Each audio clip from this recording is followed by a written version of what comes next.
नमस्कार मित्रांनो, या छोट्याशा ब्लॉकमध्ये इटभट्टेवाल्याची एक कहाणी अशी आहे की इटभट्टीवाला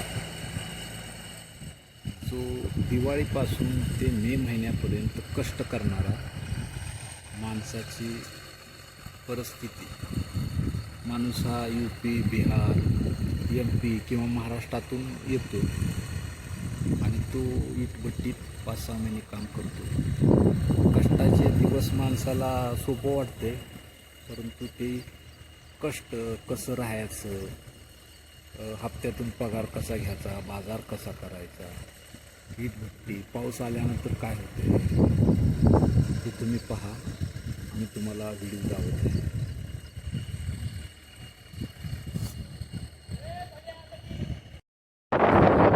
मुलांची परिस्थिती, मुलं पण आहेत.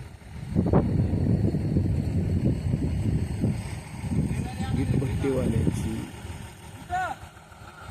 परिस्थिती काम करणार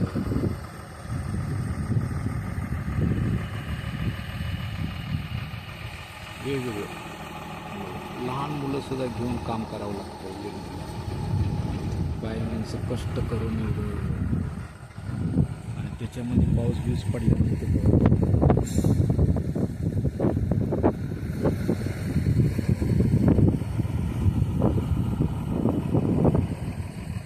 कसं वाचतं तुम्हाला वातावरण आणि इटभट्टीची कहाणी कशी आहे.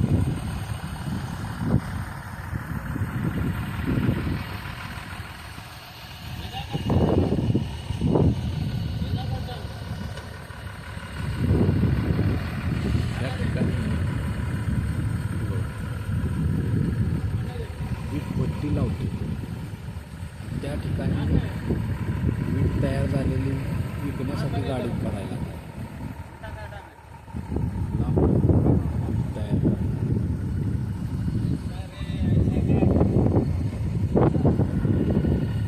कमेंट करा, लाईक करा या व्हिडिओला. हे बघा इटभट्टीवाले काम कसे करतात, कुणी काय काय करतं, इटभट्टीला गारा कसं बनवतं किंवा चिखल तो थापला कसा जातो, आणि माणसं आपलं काम झाल्यानंतर कपडे बिडे धुणारे पण आहेत, भांडी घासणारे आहेत, इटभट्टी लावणारे आहेत, किंवा इट बनलेले असतात ती भरणारे पण आहेत.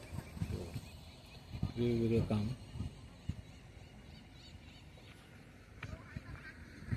गारा बनवणारा माणूस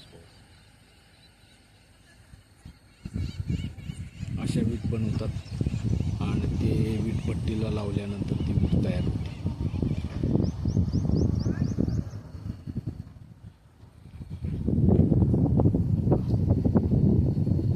किती छान वाटतंय वातावरण. आंब्याची शेती जवळ आहे. वातावरण बघा. यांना ऊन पडेल तेवढं चांगलं आहे, परंतु पावसाचा दिवस आल्यानंतर हे खूप वाईट असतं.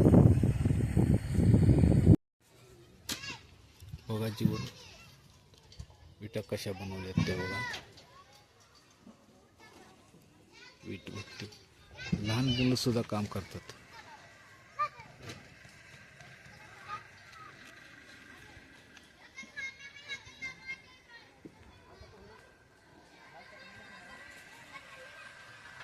बघा टॅलेंट. विटाला थर लावण्यासाठी बघा इटभट्टी लावतात आणि ही वीट तयार झालेली घेऊन चालले.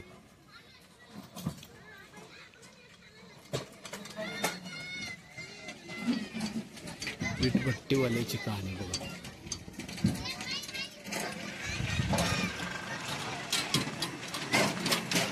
लहान मुलं